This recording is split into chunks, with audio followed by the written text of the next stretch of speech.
So I just was thinking that I would share with you some thoughts that I've had today on love and coffee. So, coffee. I love coffee. I drink it every day, but I love it even more with creamer. And not just any creamer, vanilla sweet creamer. I love it. And my husband knows I love it. And although he doesn't share in my love affair with coffee, he's okay with the fact that I do have a love affair with coffee and creamer.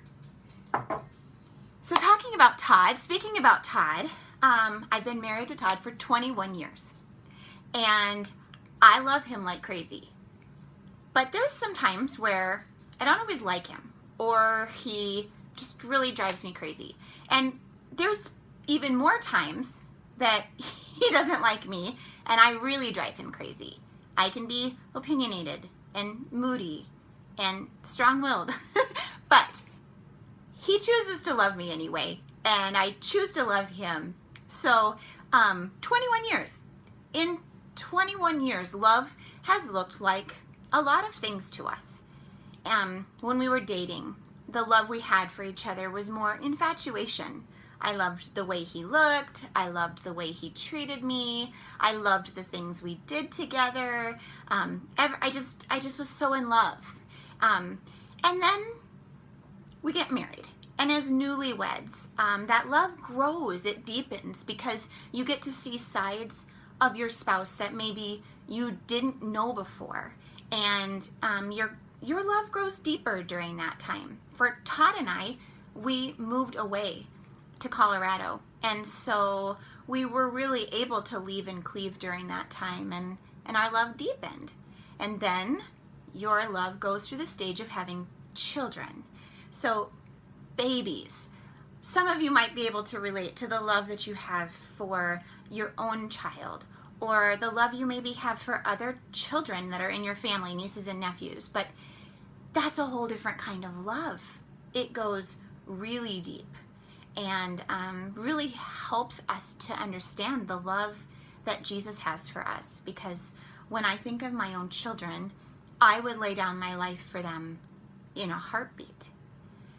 So, unfortunately, it's during those child rearing years when romantic love can kind of fade in a marriage.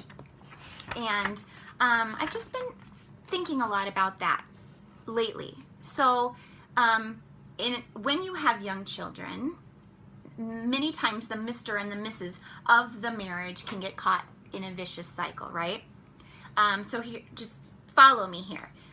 The Mr. goes to work every day, and he might love his job, he might hate his job. It doesn't really matter. His job is going to physically and mentally exhaust him throughout the day. And the Mrs. goes to work too, right? She might go to work outside of the home, or she might work inside of the home, taking care of her kids.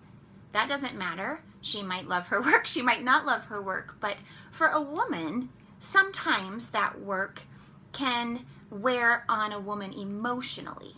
Okay, so you've got the man whose work can wear on him physically and mentally, and the woman whose work can wear on her emotionally. So here's this couple, and the husband goes to work, he comes home, he's tired. The wife is drained emotionally. She's looking to her husband to fill her love and to fill her back up and bring her back to where she's ready to go the next day. The problem is, he feels empty too. He's spent. So he's looking to the wife to fill him up mentally and physically.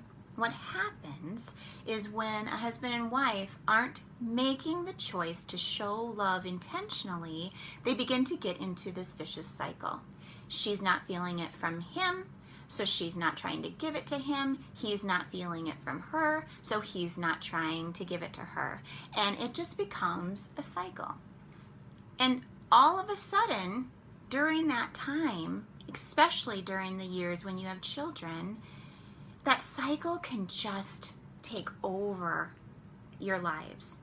And you still deeply love one another, but you can both feel really empty.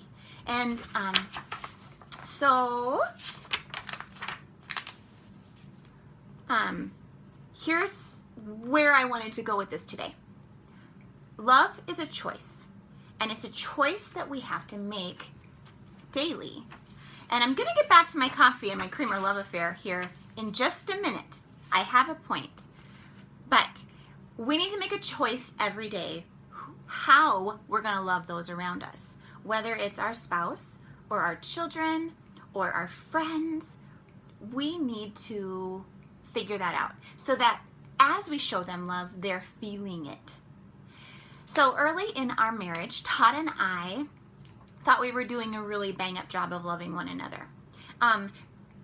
I thought I was doing great because I would write him little notes and I would stick him in his car, and when I would go to a gas station I would pick him up a Charleston chew and bring it home and give it to him, and I thought for sure he would realize that I was thinking about him all day and that I loved him so much. Todd, on the other hand, was trying to show me that he loved me by helping with housework and keeping the yard mowed and taking care of the home in that way.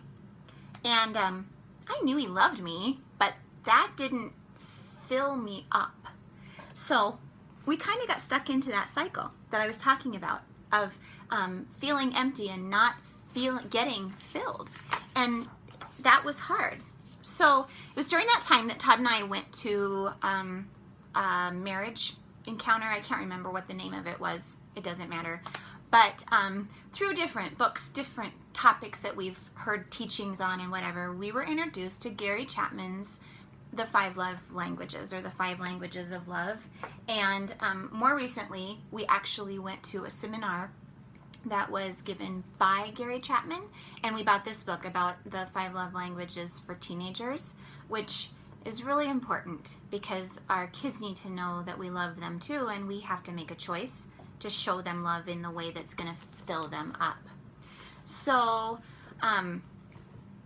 we choose love. And one of the things that Todd does for me is he makes me coffee every morning. And for a long time, I didn't attribute that to him showing love to me. It's an act of service. That's not necessarily my love language. That's Todd's. But today he went a step farther. So yesterday I realized that I was out of creamer.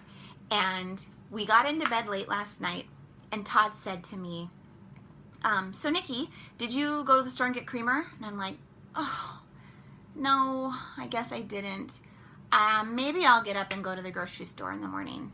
Or I was thinking maybe I'll have a Coke. It doesn't matter. Like I said, I'm not addicted to it, but I was disappointed. And so this morning, Todd got ready for work. I was still in bed, and he came and kissed me goodbye. That's another thing that I have learned, that physical touch is his love language. So it's natural for him to do that to me, but I've learned to recognize that as him showing love to me, choosing to love me. So he kissed me goodbye. He left the house, brought the dogs into the bedroom, and I don't know, 15 minutes later or so, I heard his motorcycle coming down the road and the dogs going crazy, and I laughed to myself thinking, I wonder what he forgot. Maybe he forgot his keys to the office again. And he comes home, and I said to him, what'd you forget? And he's like, oh, nothing. I just ran to the store because we were out of yogurt, so I just wanted to bring it home. And he came into the room carrying my creamer. He bought me creamer this morning, which is what instigated this whole desire for me to share with you about the choices that we make to love those around us. And Todd definitely chose to love me this morning by taking the time and the energy and the effort to go and get something that he knows I love, that he could care less about, and bring it to me while I was still in bed.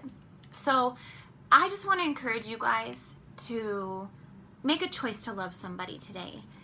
Figure out what makes them tick. Figure out what really fills their bucket, that makes them overflow, and know that you think that they're important and worthy of your love. So there you go. Choose love.